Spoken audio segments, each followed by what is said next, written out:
Alhamdulillah Rabbil Alamin wa salatu wa salam ala Sayyid al-Mursalin. Le mariage, c'est une chose qui peut changer ta vie, au sens propre. Le mariage peut te rendre heureux ou peut te rendre malheureux. Cela dépend de qui tu es, ta relation avec Allah et de qui tu vas épouser. Si tu vas épouser une femme qui veut Allah et que tu vas la choisir pour sa religion, ou si tu veux épouser une femme qui veut la dunya et que tu l'as choisie pour tout sauf pour Allah, pour sa beauté, son argent, eh bien dans ce cas-là, tu as choisi ton malheur. Le Nabi sallallahu alayhi wa sallam, il dit « Arba'un min as-sa'ada, al-mar'atu as-saliha, wal-maskanu al-wasi' wal-jaru as-salih, wal-markabu al-hani, wa arba'un min ash-shaqa, al-jaru as-su' wal-mar'atu as-su' wal-markabu as-su' wal-maskanu ad-dayiq » Yani, il te dit, 4 choses font ton bonheur. La femme pieuse, la maison large, l'habitation large, le bon voisin et la bonne monture. Et 4 choses font ton malheur, le mauvais voisin, la mauvaise femme, la mauvaise monture et la maison étroite. Donc tu as tout intérêt à choisir la femme qu'il faut, ou tu risques de passer le restant de ta vie dans un grand malheur. Car tu vas commencer avec un mariage malheureux, une vie malheureuse, pour finir avec un divorce qui va très certainement te mener vers d'autres problèmes. Il vaut mieux bien choisir. Avant de commencer dans tout ce qui est la jurisprudence du mariage, il faut comprendre une chose. Allah dit dans le Coran: لو أنفقت ما في الأرض جميعا ما ألفت بين قلوبهم ولكن الله ألف بينهم إنه عزيز حكيم. Ce qui veut dire que Allah est en train de dire au prophète sallallahu alayhi wa sallam que c'est Allah qui a regroupé leur cœur. Le verset il est descendu par rapport à plein de choses. Certains ils ont dit par rapport à al-Aws ou al-Khazraj, etc. Mais on a un principe qui dit ليس العبرة بسبب نزول الآية ولكن العبرة بعموم المعنى. Il faut prendre le Coran dans l'ensemble de ce qu'il veut dire. Allah dit dans ce verset: si tu avais dépensé tout ce qu'il y a sur terre pour regrouper entre leurs cœurs, tu n'aurais pas pu le faire. C'est Allah qui regroupe leurs cœurs, dans le sens rapproché de la traduction. C'est-à-dire que ici, il faut que tu comprennes que seul Allah peut t'accorder la femme bien. Ou toi, ma sœur, seul Allah peut t'accorder l'homme de bien qui va provoquer ton bonheur. Et la femme bien ou l'homme bien est une chose qui est merveilleuse dans ce bas monde. Le prophète lui-même, sallallahu alayhi wa sallam, il dit: Ad-dunya mata' wa khayru mata'iha al-mar'atu as-salihah. La dunya, c'est une jouissance. Et la meilleure de cette jouissance-là, c'est la femme pieuse. D'ailleurs, le prophète lui-même, sallallahu alayhi wa sallam, quand le verset il descend sur lui, ceux qui gardent comme trésor l'or et l'argent, il y a un homme, il a dit: Ya Rasulallah, أنزلت في الذهب والفضة لو علمنا أي المال خير فنتخذه. Ya Rasulallah, le fait que ces trésors-là, c'est l'or et l'argent, si seulement on pouvait savoir c'est lequel le meilleur des trésors, pour qu'on le prend, pour qu'on essaye de l'avoir. Le prophète sallallahu alayhi wa sallam, il leur répond: أفضله لسان ذاكر وقلب شاكر وزوجة مؤمنة تعينه على إيمانه. Le meilleur des trésors, une langue qui évoque Allah, un cœur qui remercie Allah, et une femme croyante qui va l'aider pour sa foi. Et cette femme croyante, c'est celle-là qui est un bienfait, qui est la meilleure des jouissances sur terre. C'est la femme qui va t'épouser pour satisfaire Allah. Mais si elle t'épouse pour satisfaire Allah, elle t'épouse en premier lieu pour se préserver de la fornication, etc. Et aussi, elle t'épouse parce que le fait d'obéir à son mari, le fait de satisfaire son mari, est une adoration. Elle sait qu'elle fait partie des meilleures femmes, des femmes du paradis si elle fait cela. Car le prophète sallallahu alayhi wa sallam, il nous dit que ce sont les meilleures femmes. Il dit: خير نسائكم التي تطيعك إذا أمرت وتسرك إذا أبصرت وتحافظ في غيبتك على عرضك ومالك. Les meilleures de vos femmes sont celles que quand tu ordonnes, elle obéit. Quand tu la regardes, elle te satisfait. يعني elle te sourit, elle essaye de te montrer la meilleure image de elle. Et en ton absence, elle préserve ton honneur, c'est-à-dire elle ne te trompe pas, et t'es bien. Mais le contraire de cela, c'est les pires des femmes. Dans une riwaya, le Nabi sallallahu alayhi wa sallam a dit ثلاثة من السعادة وثلاثة من الشقاء. ثلاثة من السعادة المرأة تراها تعجبك وتغيب عنها فتأمنها على نفسها ومالك والدابة تكون وطيئة فتلحقك بأصحابك والدار تكون واسعة كثيرة المرافق وثلاثة من الشقاء المرأة تراها فتسوءك وتحمل لسانها عليك وإن غبت لم تأمنها على نفسها ومالك والدابة تكون قطوفة فإن ضربتها أتعبتك وإن تركتها لم تلحقك بأصحابك والدار تكون ضيقة قليلة المرافق. النبي صلى الله عليه وسلم il dit trois choses qui font ton bonheur. La femme, quand tu la regardes, elle te plaît, elle te satisfait. Et si tu es absent, tu t'éloignes d'elle, eh bien, tu peux lui faire confiance. Elle ne te trahira pas, ne te trompera pas, elle ne dilapidera pas tes biens. Et ensuite, il nous parle de la monture, qui est rapide et solide, qui peut te faire rejoindre tes compagnons s'ils t'ont devancé. Et il dit, et la maison large, celle qui peut accueillir beaucoup. Mais il dit les trois choses qui font le malheur. La femme, que quand tu la vois, elle ne te plaît pas, elle ne te satisfait pas. Et en plus, elle te parle mal. Et si tu es absent, tu ne lui fais pas confiance. Tu as toujours peur qu'elle te trahisse, qu'elle te trompe, qu'elle dilapide tes biens. La monture lente, que si tes compagnons t'ont devancé, elle ne te les fera pas rattraper. Et la maison étroite, qui ne peut que très peu accueillir. Et dans une riwaya, le Nabi sallallahu alayhi wa sallam, il nous dit نساؤكم من أهل الجنة كل ودود ولود إذا غضبت أو أسي إليها أو غضب زوجها قالت هذه يدي في يدك لا أكتحل غمض حتى ترضى. يعني dit vos femmes du paradis sont les femmes douces, fertiles. في رواية عؤود على زوجها. يعني elle cherche toujours à se remettre en question, à satisfaire son mari. Elle revient toujours vers son mari pour le satisfaire. Le Nabi sallallahu alayhi wa sallam, il dit si elle est en colère, ou que même son mari c'est lui qui lui a fait du tort, ou que lui il est en colère, eh bien elle ne va pas chercher à avoir le dernier mot ou laisser son mari dormir en colère, mais elle va vers lui. Le prophète sallallahu alayhi wa sallam, il dit elle va vers lui et elle met sa main dans la sienne, elle lui dit voici ma main dans la tienne, wallahi je ne fermerai pas l'œil de la nuit jusqu'à ce que tu sois satisfait de moi. Mais si tu veux cette femme-là, mon frère, tu dois l'épouser pour sa religion. Tu ne peux pas épouser une femme qui n'a ni foi, ni religion, ni comportement, et lui demander d'être obéissante envers Allah, d'être obéissante envers toi. Tu ne peux pas. Seules celles qui cherchent à satisfaire Allah seront comme ça. Et c'est pour ça que le prophète, il te dirige par rapport à ça. Et il te dit dans un hadith, par exemple, le Nabi sallallahu alayhi wa sallam, il dit « Tunkahu al-mar'atu ala ihda khisal, li jamaliha, ومالها وخلقها ودينها فعليك بذات الدين والخلق تربت يدك تربت يمينك.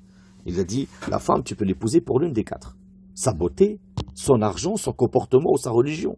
Prends celle qui a la religion et le comportement que tes mains t'ont perdu. Il te montre que si tu prends pour autre que la religion et le comportement, tu vas tout perdre.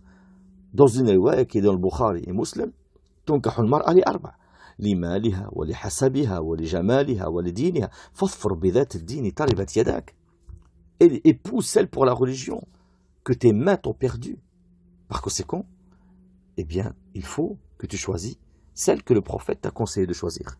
Si tu veux vivre la vie que le prophète sallallahu alayhi wa sallam nous a dit par rapport au bonheur avec son épouse. Et c'est pareil pour les sœurs. C'est pareil pour les sœurs. Le Nabi sallallahu alayhi wa sallam vous dit إذا جاءكم من ترضون دينه وخلقه فزوجوه فإن لم تفعلوا تكن فتنة في الأرض وفساد عريض. Si vient vers vous quelqu'un qui a le bon comportement, la bonne religion, mariez-le. Si vous ne le faites pas, ça sera une grande fitna sur terre et une grande abîme. Tu ne peux pas, ma sœur, être étonnée que tu es dans l'abîme aujourd'hui parce que tu as choisi un homme qui n'a pas de religion. Et ensuite tu es étonné, alors que le prophète te dit, dès le départ, épouse celui qui a la bonne religion et le bon comportement. Si tu ne le fais pas, ça sera une abîme pour toi et une fitna. Par conséquent, si tu épouses un homme qui n'a pas la religion, mais qui a le bon comportement, ne t'étonne pas d'être dans une abîme. Si tu épouses un homme qui a un peu de religion, mais qui n'a pas de comportement, ne t'étonne pas de tomber dans une abîme.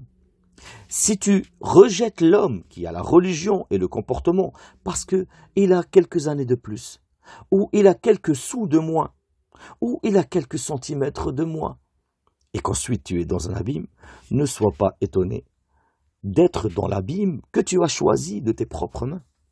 Mais attention à une chose, Allah nous montre que l'homme bien et la femme bien, c'est un rizq. L'homme bien pour la femme est un rizq, comme il a été rapporté dans l'Adab al-Mufrad, où le prophète sallallahu alayhi wa sallam, il montre l'ingratitude de la femme envers son mari, que c'est un grand péché quand il dit dans le hadith que une femme peut être célibataire pendant longtemps, فَيَرْزُقْهَا اللَّهُ زَوْجًا صَالِحًا وَيَرْزُقْهَا مِنْهُ أَوْلَادًا فَتَرَى مِنْهُ شَيْءٍ فَتَقُولُ مَا رَأَيْتُ مِنْكَ خَيْرًا قَطْ. Yani une femme, elle a été célibataire pendant longtemps, elle en a souffert, et qu'ensuite Allah lui donne comme rizq un homme pieux, et lui donne aussi comme rizq de cet homme-là des enfants. Et dès qu'elle voit de lui un défaut, elle lui dit « J'ai jamais vu de toi aucun bien ». Il montre que cette ingratitude est une des plus grandes causes qui fait rentrer les femmes en enfer. Et il montre aussi pour les hommes que la femme pieuse est un rizq, comme il a montré à la femme que l'homme pieux est un rizq. Il montre aussi à l'homme que la femme pieuse est un rizq.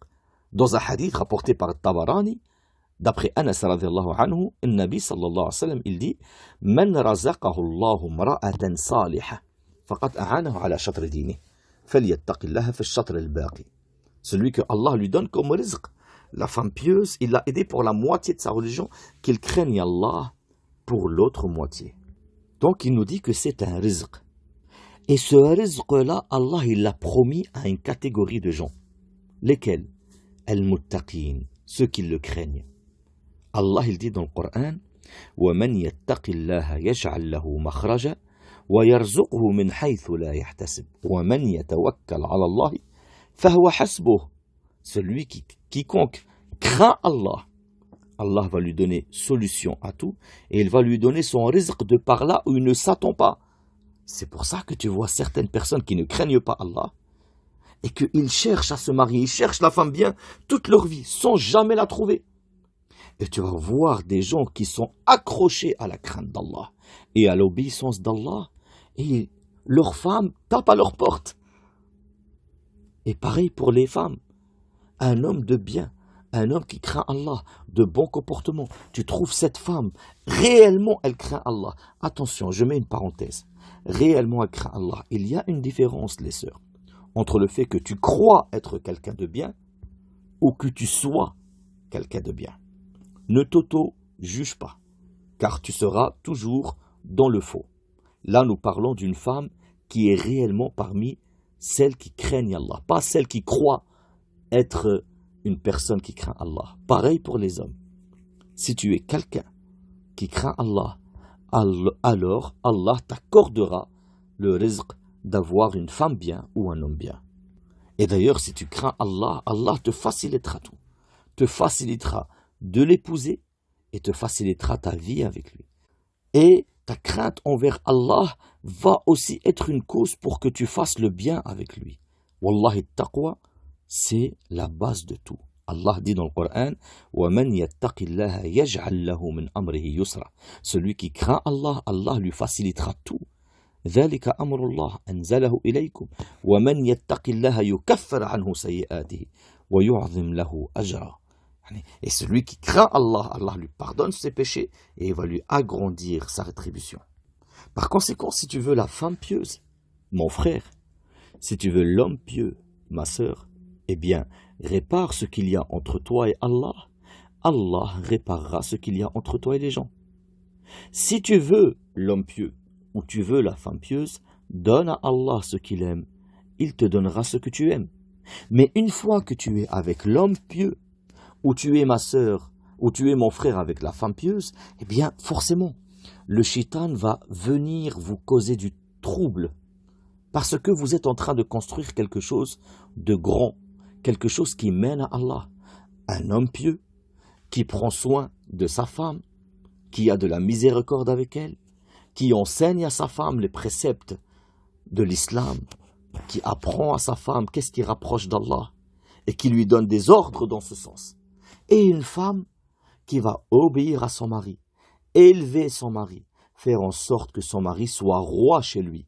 Pas comme ce qu'on voit chez les kuffars, où le mari rentre chez lui en tant qu'esclave, si je ne dis pas en tant que presque chien, où la femme est devenue homme et l'homme a perdu toute virilité. Le couple ne fonctionne pas, car aucun n'est à sa place. Dans un couple musulman, chacun est à sa place. Et tant que chacun est à sa place, cela fonctionne correctement. Si la femme garde son rôle de femme, celle qui est une aide pour son mari, celle qui est un pilier pour son mari, celle qui est la servante de son mari, alors le mari n'aura que de l'amour envers elle, et il sera à son tour son servant, tout en étant son roi, et il n'aura que de la miséricorde et de l'amour envers elle. Si le shaitan vous voit comme ça, bien sûr il cherchera à tout détruire. En premier, que ce soit par votre religion, par votre dogme, par votre adoration, par le fait de vous éloigner par exemple de l'adoration, pour qu'il puisse mieux vous contrer. Vous éloignez du dhikr, vous éloignez du Coran, vous éloignez du hadith, vous éloignez de toute adoration pour qu'il puisse mieux avoir une emprise sur vous. Et ensuite, il va essayer de donner de l'orgueil à la femme, pour qu'il lui dise « Comment il te parle ? Ne le laisse pas te parler comme ça. Tu n'es pas son esclave. Si tu es son esclave, sers-le pour qu'il soit ton servant. Obéis-lui comme Allah te l'a ordonné. Et toi, mon frère, si ta femme a un défaut, eh bien, ne prends pas cet orgueil comme si tu étais... Non, sache que le prophète, sallallahu alayhi wa sallam, te dit « Inna al-mar'ata khuliqat min dhila, fa in aqamtaha kasartaha, fa dariha ta'ish biha » La femme a été créée d'une côte tordue. Si tu cherches à la redresser, à la rendre droite complètement, tu vas la casser.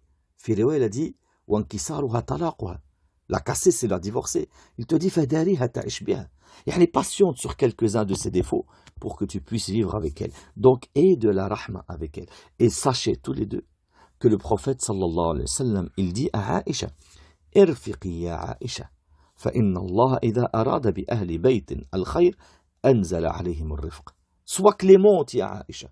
Yani pardonne. Ne saute pas sur la personne au premier défaut. Pardonne, sois clémente, laisse aller, laisse passer, c'est pas grave. Et de la gentillesse.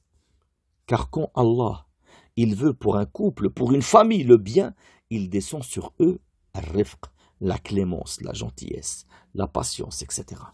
Par conséquent, c'est ça que vous devez avoir. Forcément, oui, le shaitan, il va venir pour essayer de détruire ce couple qui est parfait, ce couple qui est en train de s'élever vers Allah. C'est pour ça que tu dois patienter. Car à chaque fois que tu seras avec quelqu'un qui veut le visage d'Allah, qui appelle vers Allah, qui lui-même cherche à se diriger vers Allah, que sa vie est consacrée pour Allah, forcément, ça va être dur d'être avec lui, car le shaitan fera tout pour vous séparer. Et c'est pour ça que Allah il te dit dans le Coran, وَاصْبِرْ نَفْسَكَ مَعَ الَّذِينَ يَدْعُونَ رَبَّهُمْ بِالْغَدَاةِ وَالْعَشِيِّ يُرِيدُونَ وَجْهَهُ. Elle est patiente, fais patienter ton âme avec ceux qui invoquent leur Seigneur. Jour et nuit, ils veulent son visage. Et il te dit, regarde, sois attentif au verset d'après. وَلَا تَعْدُ عَيْنَاكَ عَنْهُمْ تُرِيدُ زِينَةَ الْحَيَاةِ الدُّنْيَا. Ne détourne pas ton regard de ces gens-là, parce que tu veux les belles parures de la vie d'ici-bas. Ma sœur, quand tu es avec un homme bon, religieux, comportement, qui se réveille la nuit pour satisfaire son Seigneur, et qui passe la journée à satisfaire son Seigneur, soit par le fait qu'il travaille pour nourrir sa famille, ou le fait qu'il étudie pour mieux enseigner à sa famille. Comment peux-tu détourner ton regard de cet homme-là pour un amoindrissement financier vers un homme qui ne vaut pas 1/10 de celui que tu as déjà, parce que tu veux la vie d'ici-bas. Allah t'ordonne le contraire. Et il te dit وَلَا تَعْدُ عَيْنَاكَ عَنْهُمْ تُرِيدُ زِينَةَ الْحَيَاةِ الدُّنْيَا. Ne détourne pas tes yeux de ceux qui veulent Allah pour avoir envie de ceux qui veulent dunya. Ne détourne pas tes yeux de ceux qui sont en train de t'élever vers Allah pour aller vers ceux qui vont te rabaisser vers la dunya. Voici que tout a été éclairé dans le Coran. Et nous essaierons, bi'idhnillah, de l'expliquer pour que les gens le comprennent et l'appliquent. Bienheureux celui qui aura compris ce que Allah lui a dit de faire dans le Coran et ce que le prophète sallallahu alayhi wa sallam lui a dit de faire par l'intermédiaire de hadith. Et malheureux celui qui cherche à trouver le bonheur en le demandant à un autre que son créateur. Subhanakallahumma wa bihamdik, ashhadu an la ilaha illa ant, astaghfiruka wa atubu ilayk.